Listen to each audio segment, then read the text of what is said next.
Imagine कीजिए 1 लाख करोड़ रुपए।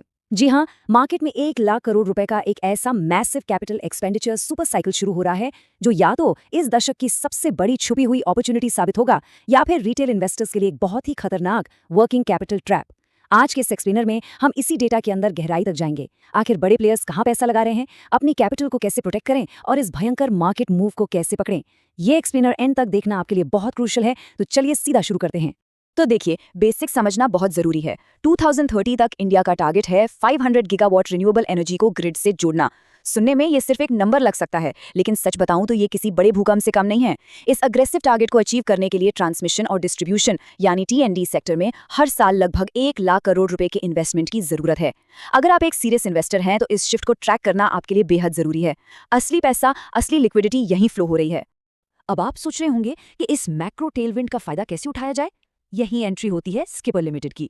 ये कंपनी इस पूरे बूम का एक प्राइम प्रॉक्सी प्ले है। फिलहाल ये स्टॉक 478 रुपए से 489 रुपए के एक बहुत ही इंटरेस्टिंग एक्यूमुलेशन जोन में ट्रेड कर रहा है। इंफ्रास्ट्रक्चर और पावर ट्रांसमिशन की इस रैली का ये सीधा बेनिफिशियरी है। और मजे की बात यह है कि कई टॉप रेटिंग एजेंसीज ने इसे बाय या एक्यूमुलेट की रेटिंग दी है। डेटा एकदम लाउड एंड क्लियर है। बड़े खिलाड़ी इस पर पैनी नजर बनाए हुए हैं। चलिए अब एक एनालिस्ट की तरह इसके फाइनेंशियल्स को ब्रेक डाउन करते हैं। ऐतिहासिक Q4 FY26 के नंबर्स सच में एक्सप्लोसिव हैं। जरा इस पर गौर कीजिए।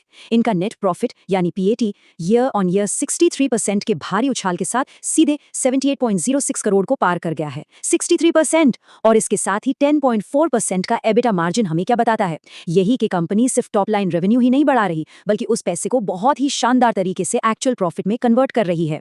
ये एक बहुत बड़ा पॉजिटिव सिग्नल है। अब सवाल ये उठता है कि ये ग्रोथ और स्टेबिलिटी कहाँ से रही है। इसका जवाब है इनका कमाल का डाइवर्सिफाइड बिजनेस मॉडल। देखिए, इनके टोटल रेवेन्यू का 75% हिस्सा सीधे इनके कोर इंजीनियरिंग डिवीजन से आता है। ये इनका हेवी लिफ्टर है। बाकी का 15% इंफ्रास्ट्रक्चर EPC से और 10% पॉलीमर सेगमेंट से आता है। ये जो मिक्स है ना, ये एक मजबूत सेफ्टी नेट की तरह काम करता है, जो रिस्क को कम करता है और ऑपरेशंस को स्मूथली चलने में मदद करता है। लेकिन यहाँ जो डेटा पॉइंट मुझे पर्सनली सबसे ज्यादा फैसिनेटिंग लगता है वो है इनकी रिकॉर्ड अनएग्जीक्यूटेड ऑर्डर बुक। पूरे 8,502 करोड़ रुपए की ऑर्डर बुक। इसका सीधा सा मतलब ये है कि कंपनी के पास अगले लगभग 2 सालों के लिए बिल्कुल पक्की रेवेन्यू विजिबिलिटी है। और पिक्चर अभी बाकी है। इनकी 33,000 करोड़ रुपए की एक्टिव बिडिंग पाइपलाइन चीख चीख कर कह रही है कि ये ग्रोथ रुकने वाली नहीं है, बल्कि आने वाले टाइम में ये और भी ज्यादा एग्रेसिव होने वाली है। इतनी बड़ी डिमांड को पूरा करने के लिए ऑब्वियसली कैपेसिटी बढ़ानी पड़ेगी, राइट? तो कंपनी ने 800 करोड़ रुपए का एक मेगा केपेक्स प्लान तैयार किया है। टारगेट है 2026 तक अपनी प्रोडक्शन कैपेसिटी को 4.5 लाख मीट्रिक टन तक ले जाना। और पता है सबसे खास बात क्या है? इनकी dual tower test bed R&D facility. ये पूरे वर्ल्ड में अपने आप में यूनिक है। ये कोई छोटी बात नहीं है। ये टेक्नोलॉजी इन्हें बिडिंग प्रोसेस में एक ऐसा अनफेयर एडवांटेज देती है जिससे बीट करना कॉम्पिटिटर्स के लिए बहुत मुश्किल है। अगर आप मुझसे पूछें कि इस बिजनेस की असली मोट यानी कंपेटिटिव एडवांटेज क्या है, तो वो है इनकी बैकवर्ड इंटीग्रेशन स्ट्रैटेजी। देखिए, जहां बाकी पेयर्स और कॉम्पिटिटर्स 6 से 8% के मार्जिन में ही स्ट्रगल कर रहे हैं, स्किपर 10.4% का सुपीरियर मार्जिन एंजॉय कर रहा है। कैसे? क्योंकि ये स्टील और फास्टनर्स खुद इन हाउस मैन्युफैक्चर करते हैं। जब आप अपना रॉ मटेरियल खुद बनाते हैं तो बाहर के वेंडर्स पर आपकी डिपेंडेंसी खत्म हो जाती है और सीधा असर आपके प्रॉफिट मार्जिन पर दिखता है। मार्केट में सबसे बड़ा कॉन्फिडेंस बूस्टर क्या होता है? प्रोमोटर्स का अपना पैसा। यहाँ प्रोमोटर्स की 66.5% अनप्लेज्ड होल्डिंग है। मतलब उनका खुद का स्किन इन द गेम बहुत स्ट्रांग है, जो एक जबरदस्त ट्रस्ट फैक्टर बिल्ड करता है। अगर आपको ये डीप डाइव एनालिसिस मददगार लग रहा है तो अभी हमारे चैनल विश 100 करोड़ को लाइक, शेयर और सब्सक्राइब जरूर करें। और अगर आप सीधे हमसे जुड़ना चाहते हैं लर्निंग और क्विक मार्केट अपडेट्स के लिए, तो हमारे फ्री व्हाट्सएप ग्रुप को ज्वाइन करें।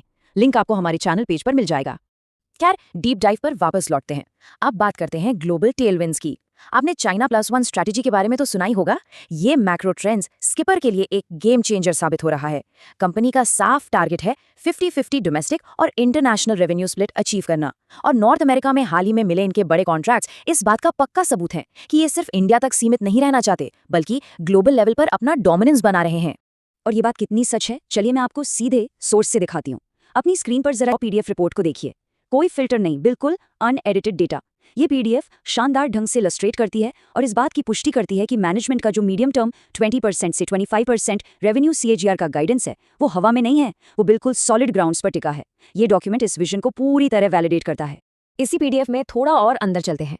इन इंस्टीट्यूशनल नोट्स पर नजर डालिए। लैटिन अमेरिकन मार्केट को कैप्चर करने के लिए इन्होंने ब्राजील में स्किपर लैटाम नाम से एक नई सब्सिडरी खड़ी कर दी है। इसके अलावा आप यहाँ क्रिस्टल की रीअफर्म्ड क्रेडिट रेटिंग्स भी देख सकते हैं, जो इनकी बैलेंस शीट को प्रोटेक्ट कर रही है। ये दिखावा नहीं है, ये वो एक्चुअल अंडर द हुड काम है जो एक कंपनी को फंडामेंटली स्ट्रॉन्ग बनाता है। अब जरा Q1 और Q2 FY26 के इन कॉन कॉल ट्रांसक्रिप्ट्स को डिकोड करते हैं। यहाँ इनका हाई वोल्टेज एग्जीक्यूशन साफ दिख रहा है। 765 kV और 800 kV HVDC लाइंस के मेगा प्रोजेक्ट्स डिलीवर किए जा रहे हैं। और हाँ, इनका SAP S/4HANA digital transformation roll out भी काफी क्रिटिकल है। मतलब कंपनी सिर्फ फिजिकली एक्सपैंड नहीं कर रही, बल्कि अपने टेक इंफ्रास्ट्रक्चर को भी अपग्रेड कर रही है, ताकि इतने बड़े स्केल पर काम बिना किसी अड़चन के रियल टाइम विजिबिलिटी के साथ होता रहे। और इस रॉ डॉक्यूमेंट डाइव को खत्म करते हुए जरा इस इंस्टीट्यूशनल होल्डिंग डेटा को देखिए। ये स्मार्ट मनी का बिल्कुल साइलेंट वैलिडेशन है। बड़े बड़े फंड हाउस और डोमेस्टिक इंस्टीट्यूशंस DIIS चुपचाप अपनी पोजीशन बढ़ा रहे हैं। जब बड़े और स्मार्ट इन्वेस्टर्स बिना शोर मचाए किसी कंपनी में माल उठाने लगे, तो समझ जाइए कि वो इस ग्रोथ स्टोरी को लेकर पूरी तरह कॉन्फिडेंट है। ये एक बहुत बड़ा पॉजिटिव ट्रिगर है। चलिए अब वापस अपनी प्रेजेंटेशन ग्राफिक्स पर आते हैं। इतनी सारी ग्रोथ की बात तो हो गई, लेकिन एक बहुत बड़ा सवाल है, रॉ मटेरियल के प्राइसेस जब ऊपर नीचे होते हैं तो कंपनी अपने प्रॉफिट मार्जिन्स को कैसे बचाती है। यहाँ काम आती है इनकी margin defence strategy. Power grid PGCIL के साथ इनके कॉन्ट्रैक्ट्स में सख्त प्राइस वेरिएशन क्लॉज है। मतलब अगर लागत बढ़ती है तो उसका बोझ कंपनी पर नहीं पड़ता, वो कस्टमर को पास ऑन हो जाता है।